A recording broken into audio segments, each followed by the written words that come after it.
परम पूज्य गुरुदेव को 5 जून 1960 को अज्ञातवास पर जाना था। इससे पूर्व वे अखंड ज्योति के संपादन का दायित्व वंदनीय माताजी को सौंप चुके थे। माताजी सोचने लगी, कहीं गृहस्थ जीवन उनकी साधना में बाधक तो नहीं बन रहा। वैसे तो मैंने उनकी आकांक्षाओं के अनुरूप ही अपने को ढाला है, पारिवारिक व्यवस्था को ऐसा बनाया है जिससे उनकी लक्ष्य प्राप्ति में कोई बाधा न आए। आचार्य जी समर्थ हैं, उनके जीवन में अगणित सफलताएं जुड़ी हैं।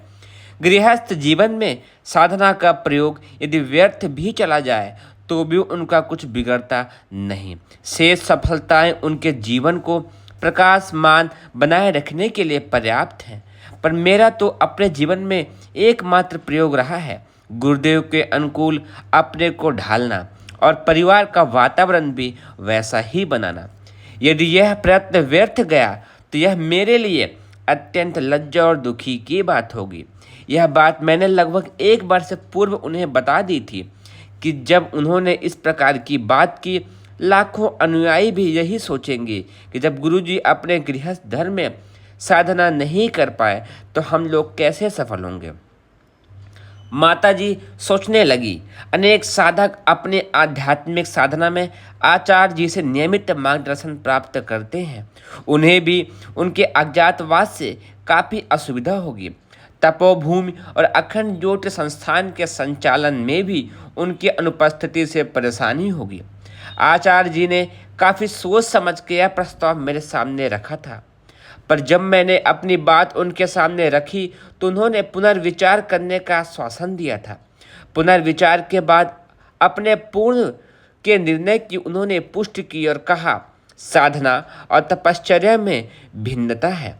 साधना और उपासना सामूहिक जीवन में रहकर की जा सकती है और उसके द्वारा अन्नमय तथा मनोमय कोशों पर विजय प्राप्त कर अनेक सतोगुणी विशेषताएं उत्पन्न कर प्रगति की जा सकती है। परंतु तपश्चर्या का मार्ग उससे कहीं अधिक ऊंचे स्तर का है। आत्मा के सूक्ष्म अधिकार क्षेत्र के अंतर्गत अनेक शक्ति केंद्र स्थित है। इनमें कुंडलिनी योग के अंतर्गत षटचक्र तो हैं ही, इनसे भी सूक्ष्म अन्य अंगृत शक्ति ग्रंथियां मनुष्य के शरीर में स्थित हैं, जिनसे अपने ढंग की अनेक विशेषताएं छिपी हैं।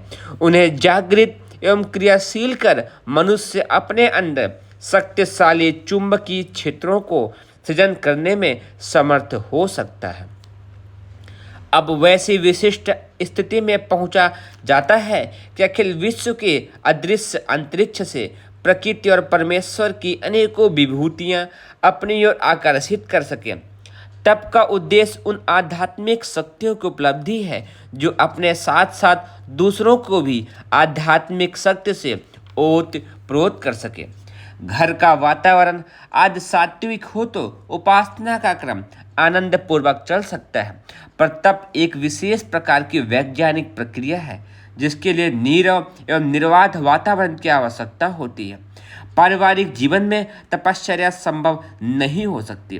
प्राचीन काल में अनेक गृहस्थ ऋषि तप के लिए नीरव स्थानों में गए और अभीष्ट शक्ति प्राप्त कर वापस अपने सांसारिक जीवन में आ गए।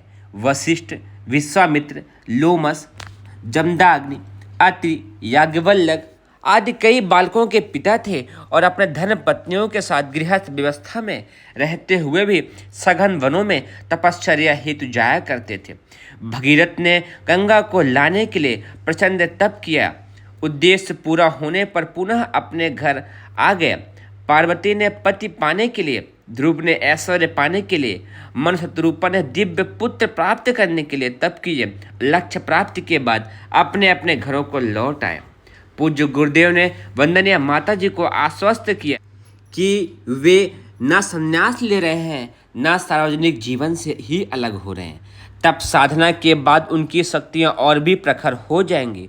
वे दूर रहकर भी दूसरों को अंतः प्रेरणा देते रहेंगे। पूज्यवन ने समझाया कि प्रस्तुत समस्याओं को सुलझाने के लिए बड़े परिणाम में आध्यात्मिक शक्ति चाहिए। हमारा राष्ट्र लंबे अंधकार युग को पार कर अब स्वाधीनता का प्रभात देख रहा है।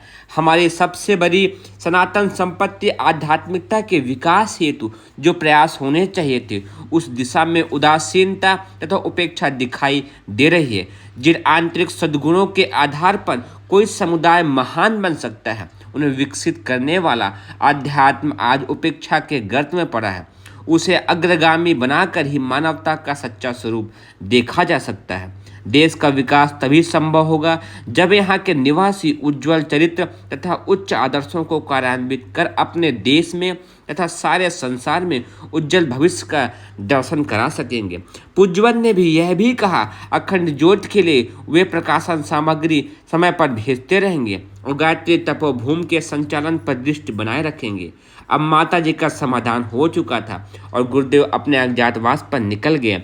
गुरुदेव तथा माता जी के योगदान को विश्व मानव सदा नमन करते रहेगा।